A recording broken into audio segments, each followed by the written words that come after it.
Hello brilliants. अभी हम कर रहे हैं 7th class science chapter number 3।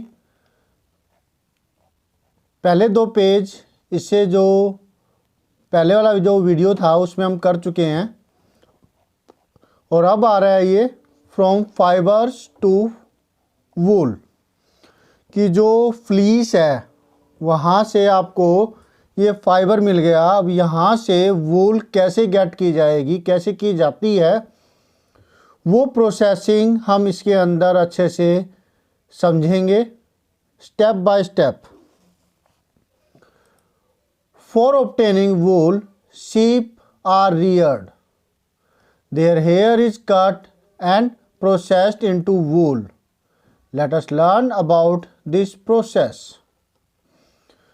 वूल को गेट करने के लिए देखिए, कोई भी जो ह्यूमन बीइंग जानवर पालता है वो अपने किसी न किसी काम के लिए पालता है। जैसे कि अगर मधुमक्खी पालेगा तो वो हनी के लिए, अगर डॉगी पालेगा तो वो घर की रखवाली के लिए या अपने मनोरंजन के लिए, गाय पालेगा तो दूध के लिए, भैंस पालेगा तो दूध के लिए। तो वैसे ही ये शीप है, ये पाली जाती है, रियर की जाती है ये वूल को गेट करने के लिए। इनके जो हेयर है वो काट लिए जाते हैं और उसके बाद उसकी प्रोसेसिंग होती है और फिर उससे ये वूल गेट किया जाता है। इसमें स्टेप्स है, देखते हैं नीचे। Rearing and breeding of sheep. If you travel to the hills in Jammu and Kashmir, Himachal Pradesh, Uttaranchal, Arunachal Pradesh and Sikkim, और the plains of Haryana, Punjab, Rajasthan and Gujarat, you can see shepherds taking their herds of sheep for grazing.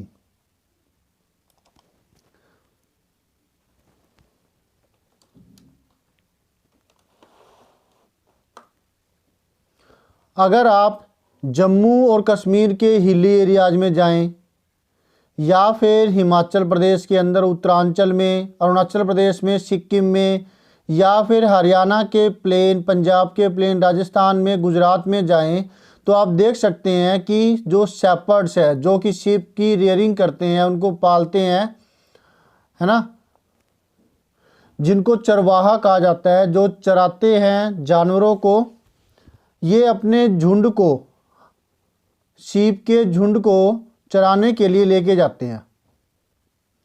Grazing मतलब चराना। Sheep are herbivores and prefer grass and leaves. Apart from grazing sheep, rearers also feed them on a mixture of pulses, corn, jawar, oil cakes material left after taking out of oil from seeds and minerals. तो यहाँ पे कई सारे question बन रहे हैं।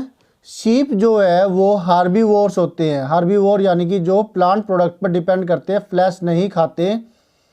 वो prefer करते हैं ग्रास को या फिर जो पत्ते हैं उसको या फिर कोई प्लांट प्रोडक्ट को। तो जो ये शेपर्ड्स होते हैं इनको इनके अलावा, ग्रास, लीव्स के अलावा, वो इनको और भी चीज़ें प्रोवाइड करते हैं, जैसे कि पल्सेस का मिक्सचर, पल्सेस, कॉर्न, जवार, इनके मिक्सचर, ऑयल केक्स, ये भी दिए जाते हैं इनको। ऑयल केक्स क्या होते हैं, 1 मार्क क्वेश्चन हो सकता है। What are oil cakes? जब सीड से ऑयल निकाल लिया जाता है तो जो पीछे पार्ट रह जाता है वो कहलाता है ऑयल केक्स। तो इन सब का मिक्सचर भी उनको प्रोवाइड किया जाता है। क्वेश्चन क्या बनेगा यहाँ पर?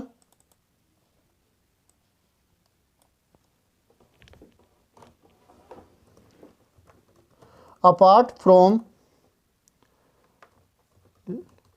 leaves and grass, what extra food material are given to sheep for eating? तो शीप प्लूरल को भी क्या देते हैं, तो ये शीप्स को इसने गलत बता दिया, शीप। ठीक है। क्वेश्चन बना दिया हमने, और ये आप इसको अच्छे से ऐसे समझ करके कर सकते हैं, राइट। अब आगे है, in winters sheep are kept indoors and fed on leaves, grain and dry fodders। जब ठंड आ जाती है तो इनको शीप को अंदर बंद एरिया में रखा जाता है और उसको पत्ते वगैरह दिए जाते हैं, ग्रेन्स दिए जाते हैं, और जो ड्राई फोडर है, ड्राई ग्रास है, या कुछ और चीज़ जो तूड़ी वगैरह हो गई, वो इनको दिए जाते हैं। Sheep are reared many parts of the our country. अच्छा, यहाँ पे एक क्वेश्चन बन सकता है,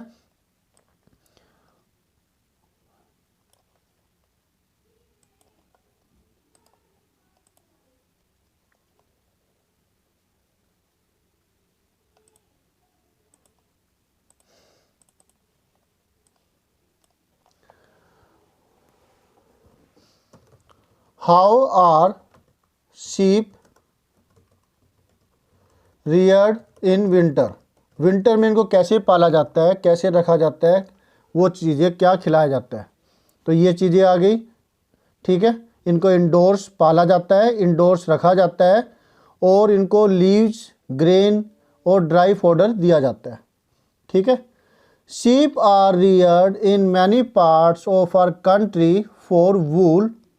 आप टेबल 3.1 इसकी देख सकते हैं। gives the name of the some breeds of the sheep reared in our country for producing wool. The quality and texture of the fibers obtained from them is also indicated in the table. तो ये एक table दे रखी है यहाँ पर। इस table के अंदर अलग अलग ब्रीड है वो दिखा रखी है, और वो कौन से हिस्से पर मिलती है वो भी दिखा रखी है, और कौन सी इनमें वूल इनसे मिलती है वो भी इसमें शो ऑफ की हुई है, राइट। इंडिया के, भारत के जो अलग अलग हिस्से पर ये अलग अलग जो शीप है रियर की जाती है, और इनसे वूल प्रोड्यूस की जाती है। जो उनका क्वालिटी है, जो उनकी बनावट है फाइबर्स की, वो भी यहाँ पर इंडिकेट दी गई है। जैसे लोही है, लोही को देखो,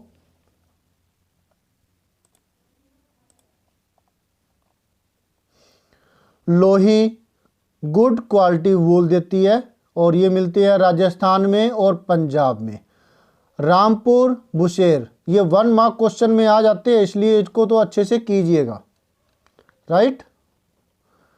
रामपुर, बुशेर ब्राउन फ्लीस होती है इनकी, और ये मिलते हैं हमें उत्तर प्रदेश, हिमाचल प्रदेश के अंदर, ओके।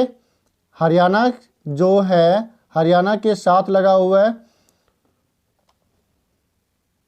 ये देखिए ये हरियाणा है, हरियाणा के साथ में ये उत्तर प्रदेश है यहाँ पर, और हिमाचल प्रदेश यहाँ पर, राइट। यहाँ पर मिलते हैं ये ब्राउन फ्लीस वाले शीप, जिनका जो ब्रीड का नाम है रामपुर बुशेर।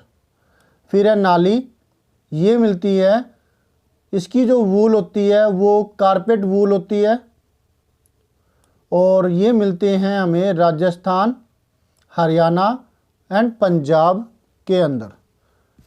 ये हरियाणा रहा, ये पंजाब है, और ये राजस्थान, यहाँ पर ये ब्रीड जो मिलती है नाली नाम की। फिर है बखरवाल।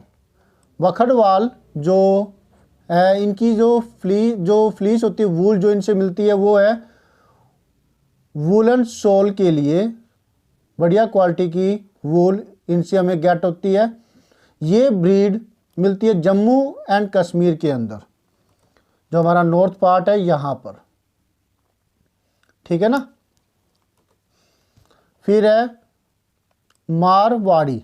मारवाड़ी जो ब्रीड है वो कोर्स वूल होती है इसकी, मोटी ऊन मिलती है, और ये मिलता है गुजरात में हमें, यहाँ पर गुजरात। फिर है पाटनवाड़ी, होइसरी के लिए ये इस्तेमाल में लाई जाती है ये वाली वूल। जुराबों के लिए, जो टांगों को ढकने के लिए जो ऊनी टाइप में बनते हैं फाइबर फैब्रिक, उनके लिए इस्तेमाल में लाई जाती है ये वाली वूल, और ये भी गुजरात के अंदर मिलती है ये वाली ब्रीड। तो देखा आपने, इस तरीके से हमारे पास 6 आए हैं, ये 6 ब्रीड्स है और उनकी क्वालिटी ऑफ वूल भी साथ में दे रखी है और वो स्टेट जहाँ पर ये मिलते हैं। ठीक है, तो फिलअप के तौर पर आ सकता है this type of breed are found in Rajasthan and Punjab. तो आपको फिलअप के तौर पर या आगे जो ऑप्शन दे रखे होंगे उस हिसाब से आपको बताना होगा कि कोई भी 4 दे देंगे और आपको लोही को फिर मार्क करना होगी, लोही है वो। ठीक है, अब जम्मू एंड कश्मीर वाला जो पार्ट आ जाए तो उसके लिए आप के पास ऑप्शन आ जाएंगे, तो आपको बखड़वाल ही करना पड़ेगा। ठीक है, इस तरीके से ये आ सकते हैं 1 मार्क क्वेश्चन में। और ये भी आ सकता है कि tell us the quality of wool which we get from Marwari शायद हमने नहीं देखा, कोर्स वूल होती है इसकी, हाँ देखा था। और इस तरीके से आप इनके क्वेश्चंस घुमा फिरा करके आ सकते हैं 1 मार्क के अंदर। ठीक है, इससे जो पहले जो वीडियो था उसके अंदर ये एक पार्ट रह भी गया था शायद, नहीं ये तो सारा हो गया था, वो रह गया, तो वो पीछे वाले चैप्टर का रह गया। ठीक है, चलो देखेंगे उसको भी। अब यहाँ पर है आगे sheep आर reared, ये हो गया। अब है certain breeds of sheep have thick coat of hair on their body which yields good quality wool in large quantities। कई ऐसी ब्रीड है शिप्स की जिनकी जो बालों की कवरिंग है थिक होती है, मोटी होती है उनकी बॉडी के ऊपर, जिससे कि बढ़िया क्वालिटी की वूल है वो उनसे गेट की जा सकती है। As mentioned earlier, these sheep are selectively bred with one parent being a sheep of good breed। तो जैसे हमने पहले भी इसके बारे में बात की थी, समझा था, तो आपको पता लगा था कि ये वाली जो स्पेशल टाइप की जो ब्रीड होती है ये सिलेक्टिवली ब्रीडिंग के थ्रू हमें गेट होती है। किया था ना हमने, याद हो आपको। और ये वाली जो ब्रीड है फिर हमें जैसे कि कोई मेल या फीमेल में से कोई एक ऐसी शीप लेंगे रिप्रोडक्शन करने के लिए जो कि ये वाली क्वालिटी ऑफ वूल उनके होती है, जिसमें चांसेस ज़्यादा से ज़्यादा जो इनकी ऑफस्प्रिंग आएगी वो उनके अंदर ये वाली क्वालिटी हो, राइट। तो ये सिलेक्टिवली ब्रीडिंग के द्वारा ही ऐसी गुड क्वालिटी ऑफ शीप है वो गेट होती है। अब आगे, once the reared sheep have developed a thick growth of hair is shaved off for getting wool. जब जो ये पाली हुई शीप के जो बाल है मोटे घने अच्छे से डेवलप हो जाते हैं, फिर इनकी जो शेविंग कर ली जाती है, इनकी वूल को उतार लिया जाता है, और ठंड में नहीं गर्मियों में उतारा जाता है, ताकि गर्मियों के अंदर ये इतने टाइम इंटरवल जब तक ठंड आए तब तक ये डेवलप कर ले, नहीं तो ठंड में अगर उतार लेंगे तब तो दिक्कत ही हो जाएगी ना। नेचर ने जो इनको अडेप्टेशन दी है जीवित रहने के लिए, ठंड से बचे रहने के लिए, वो ही अगर उतार ली जाए तो ये क्या बच पाएंगे? नहीं ना। तो इसलिए गर्मियों में नहीं उतारते इनको सर्दियों में नहीं उतारते, गर्मियों में उतारते हैं। अब आगे, प्रोसेसिंग फाइबर्स इनटू वूल। अब फाइबर्स की प्रोसेसिंग होगी जिससे कि वूल गेट की जाती है। ओके, देखते हैं। The wool which is used for knitting sweaters or for weaving shawls is the finished product of a long process which involves the following steps। जो वूल के कपड़े बनाए जाते हैं जैसे कि शॉल, जैसे कि स्वेटर, ये इनके लिए जो ये ऊन होती है ये फिनिश्ड प्रोडक्ट होता है जो कि कई सारे स्टेप्स के बाद हमें मिलता है, और वे स्टेप है 1 बाय 1 हम इनको देखेंगे। Step number 1, the fleece. पहले काम होगा शेयरिंग करने का। The fleece of the sheep along with a thin layer of skin is removed from its body. This process is called shearing. सबसे पहला काम जो होगा यहाँ पर, पालने के बाद, शीप को पालने के बाद, उनको फीडिंग करने के बाद जब उनके बाल आ जाएंगे, तब इनकी जो ये फ्लीस है, जो स्किन के ऊपर की जो कवरिंग है जिसमें ऊन है, इनके बाल है, वो रिमूव कर दी जाती है और इस प्रोसेस को कहा जाता है शियरिंग। ओके, तो ये कीवर्ड आ गया, define shearing.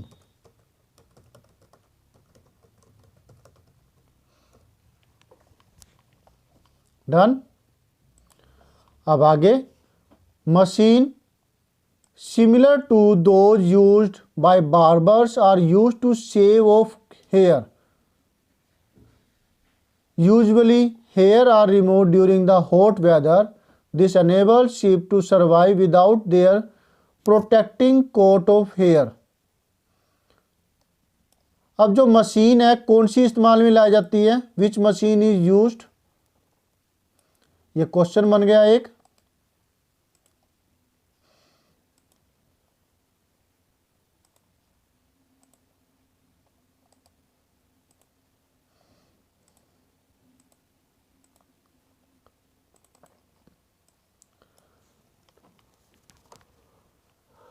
What is used for shearing of fleece of sheep? तो वे चीज़ क्या होगी, वो मशीन होती है, जैसे कि बार्बर के पास होती है शेविंग करने के लिए, बिल्कुल वैसी ही, राइट, वो होती है, उसको वो खच खच खच खच करते रहते हैं। आजकल तो ट्रिमर वगैरह भी आ गए होंगे, नहीं तो वो प्लायर के जैसी होती है। पुराने टाइम पर, हमारे टाइम पर वो वैसी ही मशीनों का इस्तेमाल करते थे और वो पूरी की पूरी फिर शेयरिंग कर देते थे, कवरिंग ऊपर की लेयर बालों को हटा देते थे, और वैसी ही मशीन का इस्तेमाल करते हैं। और उसको कब, अब यहाँ क्वेश्चन बनता है, कब उनको फ्लीस को हटाया जाता है।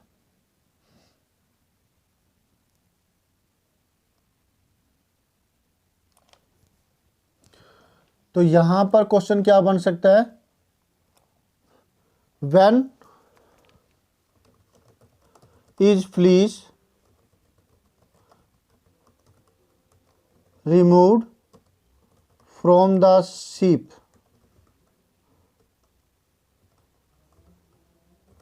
वाई, और क्यों, इसको गर्मियों में ही क्यों करते, ताकि वो सरवाइव कर पाए। The hair provide woolen fibers. Woolen fibers are then processed to obtain woolen yarn. Shearing does not hurt the sheep, just as it does not hurt when you get a haircut or your father shaves his beard. तो ये जो sharing की वजह से कोई दर्द नहीं होता उनको, क्योंकि जैसे आप कटिंग करा करके आते हैं बार्बर के पास जा कर के, आपको कोई दर्द नहीं होता कटिंग के टाइम पे, वो डेड स्किन होती है, एक तरीके की डेड पार्ट होता है बॉडी का, वैसे ही उनको भी दर्द नहीं होता। जैसे फादर बियरिंग अपनी जो बियर्ड है उसको, उसकी कटिंग करते हैं या फिर उसको बनाते हैं या फिर शेव ऑफ करते हैं, शेव करते हैं, तो उनको भी दर्द नहीं होता, वैसे ही उनको भी दर्द नहीं होता, right. The upper most layer of the skin is dead. Also the hair of sheep grow again just as your hair does. और वो वैसे ही बढ़ जाते हैं जैसे कि आपके बाल है, 1 महीने के बाद फिर आप कटिंग दोबारा करा करके आते हैं, क्योंकि वो बढ़ चुके होते हैं। कहते हैं ना, चलो संडे आ गया अपनी कटिंग करा करके आओ, कितने बड़े बड़े बाल हो गए हैं, तो आप कटिंग करा करके आते हैं, वैसे ही इनके बाल भी बढ़ते हैं, right.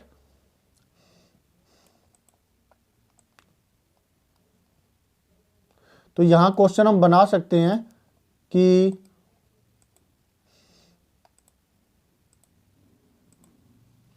Does shearing hurt sheep?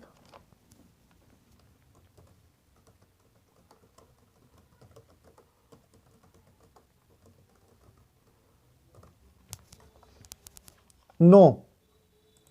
और आगे थोड़ी सी एक्सप्लेनेशन भी दे दी कि कैसे, एग्जाम्पल दे करके।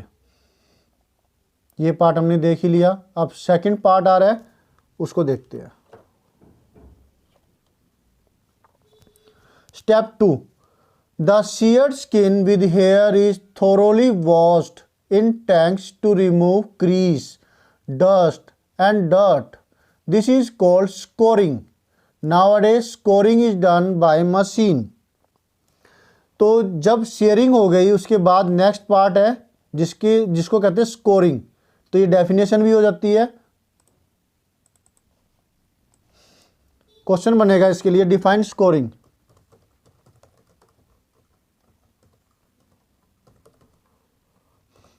Define scoring, how is it done, ये कैसे की जाती है।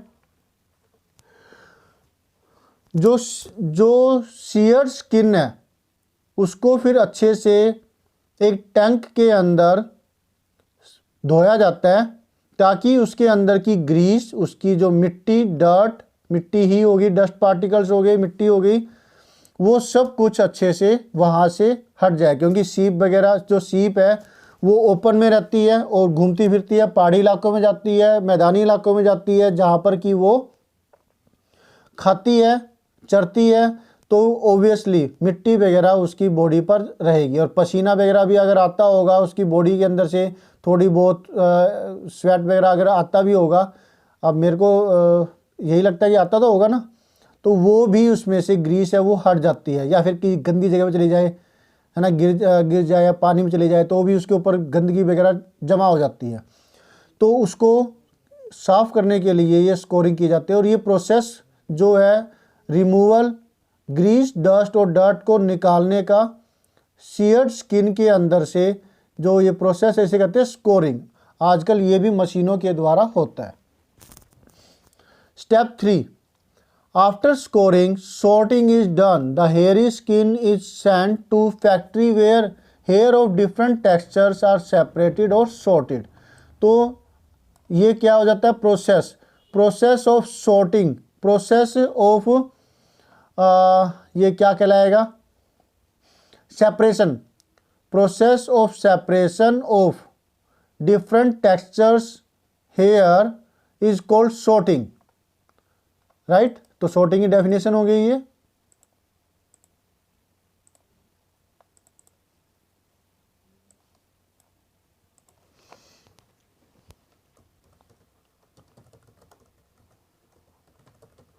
Define sorting।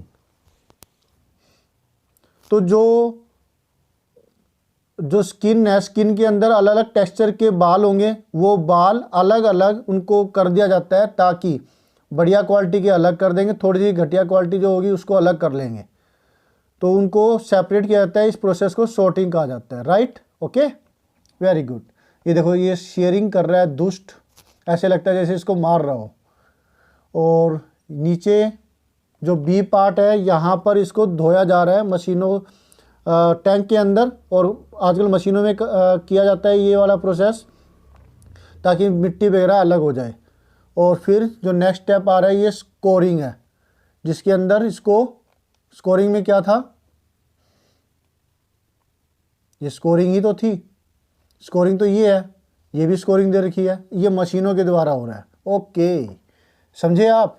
और यहाँ पर रोलिंग चल रही है, यार्न बन चुका है, उसकी रोलिंग करके उसको फिर आगे भेजा जाता है प्रोसेसिंग करने के लिए, फाइबर बनाने के लिए लूम्स के ऊपर या कैसे भी, right.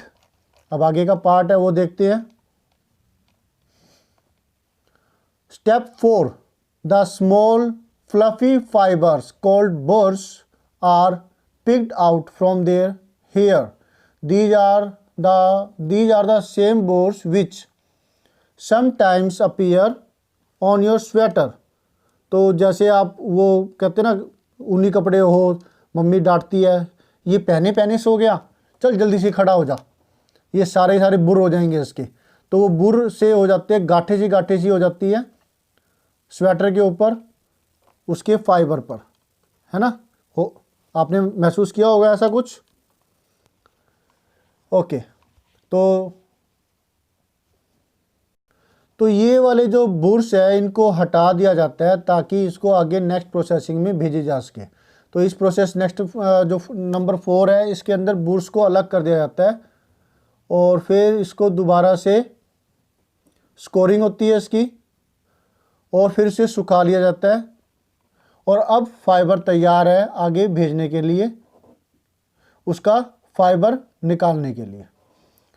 Step 5, the fibres can be dyed in various colours as a natural fleece of sheep and goats is black, brown और वाइट।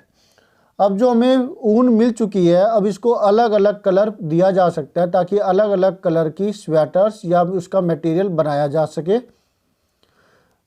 नेचुरल तौर पर तो जो शीप की जो फ्लीस का कलर है वो ब्लैक, ब्राउन और वाइट होता है।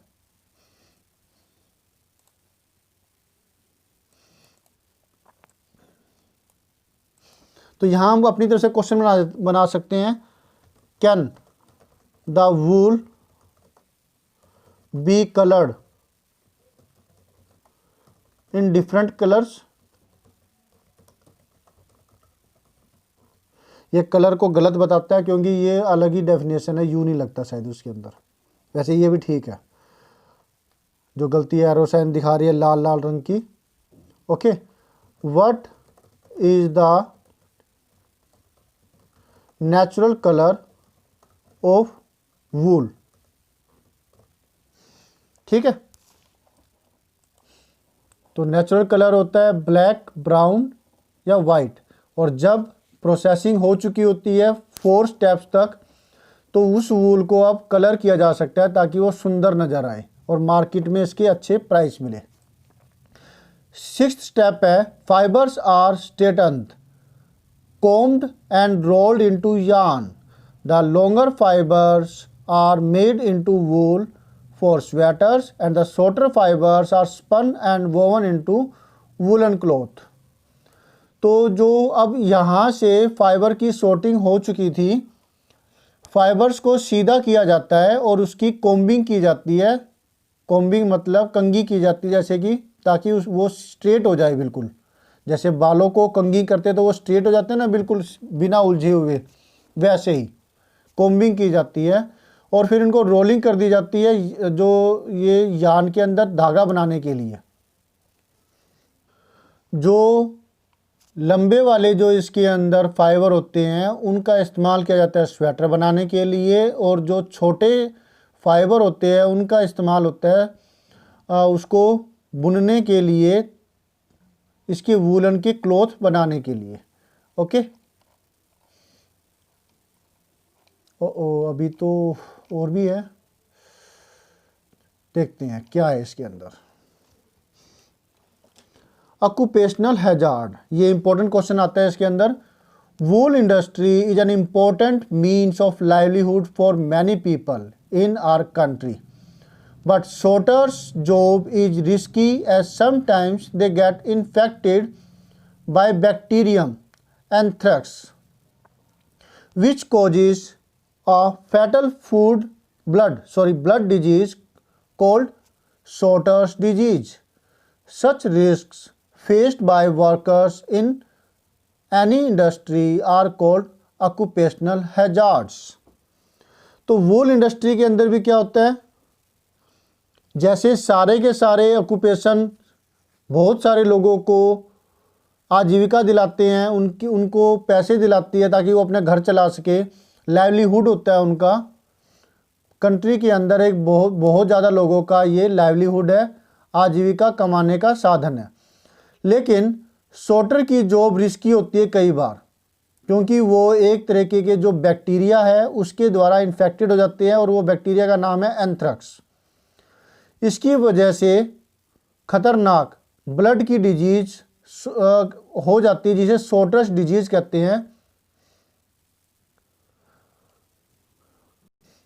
ऐसी ही कोई डिजीज जो कि किसी भी काम के वक्त किसी भी बैक्टीरिया या वायरस की वजह से हो जाती है, ऐसी डिजीज को कहते हैं ऑक्यूपेशनल हैजार्ड्स। ओके, तो क्या क्या क्वेश्चन बन सकते हैं इसमें, इसके लिए क्वेश्चन बना देते हैं। Right a short note on anthrax या सॉर्टर्स डिजीज।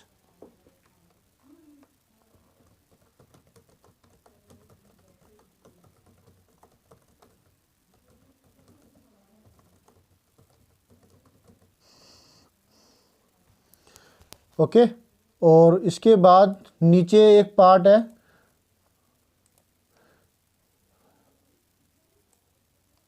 Occupational hazard. तो इसके लिए थोड़ा सा पार्ट हमें ऊपर का भी लिखना पड़ेगा, क्योंकि सच कह रखा है। सच का मतलब कैसी, बताना तो पड़ेगा ना।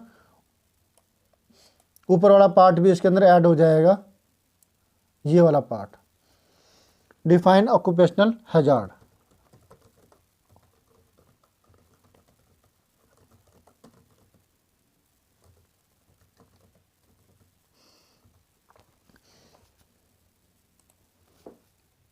इसमें एक लाइन आप डाल सकते हैं, anthrax causes a fatal blood disease called Sotter's disease in the occupation of woollen industry.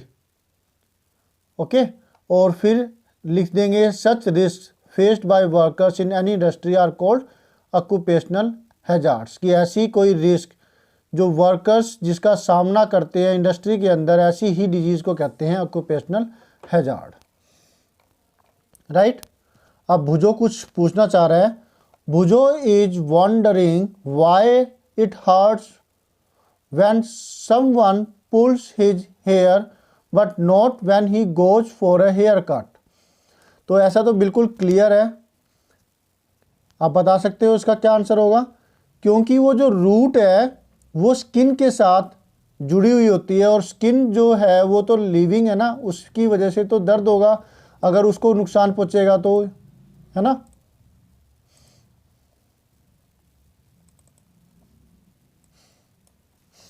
तो यहां हम आंसर लिख सकते हैं, it is because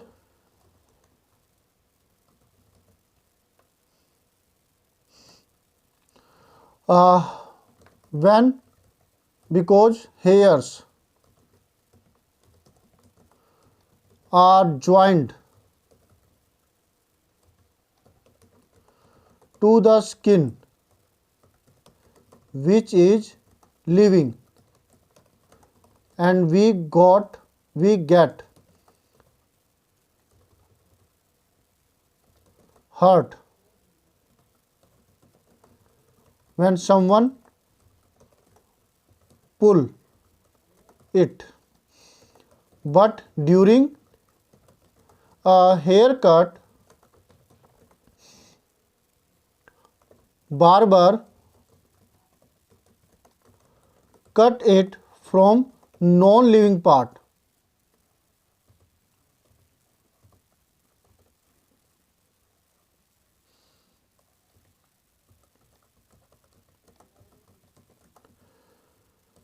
Which does not hurt us, and we don't feel any pain. ठीक है। यहाँ पर ये गेट कर लेते हैं प्रेजेंट टेंस, गोट तो पास्ट टेंस हो जाएगा। क्लियर है, समझ में आ गया आपको।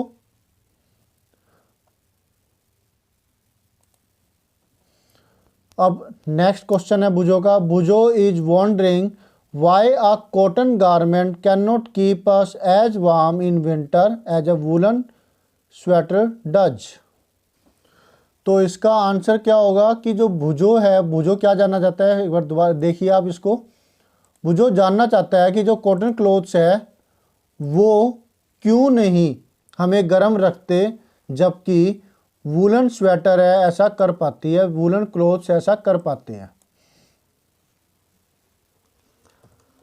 It is because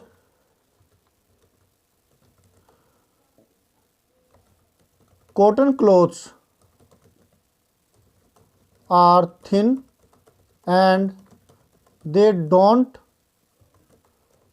have trapped air in them, so they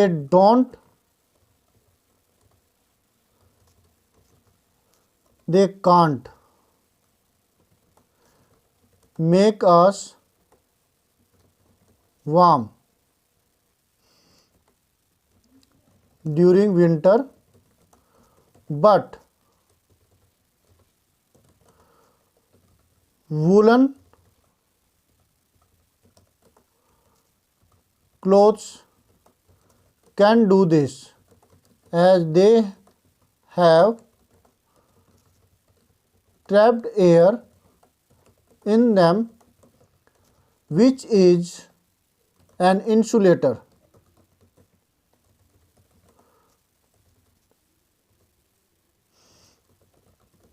of air of heat, and thus remain our body warm। ठीक है,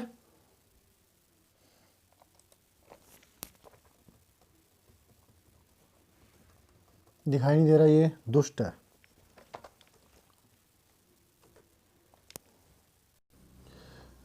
मैंने यहाँ लिख दिया, ऐसा इसलिए है क्योंकि कॉटन क्लोथ्स पतले होते हैं और उनके अंदर कोई ट्रैप्ड एयर नहीं होती, जिसकी वजह से वो हमारी बॉडी को वार्म नहीं रख पाते। जबकि वूलन क्लोथ्स है वो ऐसा कर पाते हैं क्योंकि उनके अंदर ट्रैप्ड एयर होती है, और एयर है वो इंसुलेटर होती है हीट की, और thus remain our body warm, और हमारी बॉडी को फिर वो वार्म रखते हैं।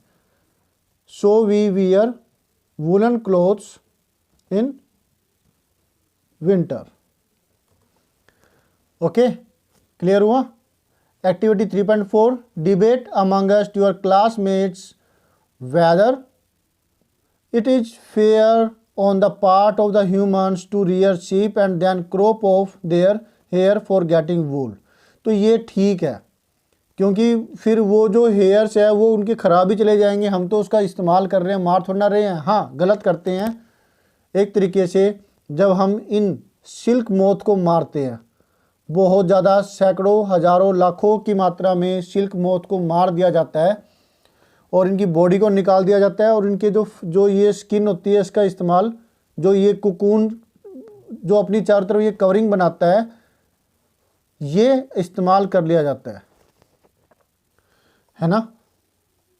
तो इसके बारे में, सिल्क के बारे में क्या इसकी हिस्ट्री है वो भी हम पढ़ेंगे नेक्स्ट वीडियो के अंदर। तो हमने यहाँ पर किया 2 पेज, लगभग 2-2.5 पेज ही कर लिए, है ना। मिलते हैं नेक्स्ट वीडियो में आगे के पार्ट के साथ। और आपको क्या करना है, ये बाय।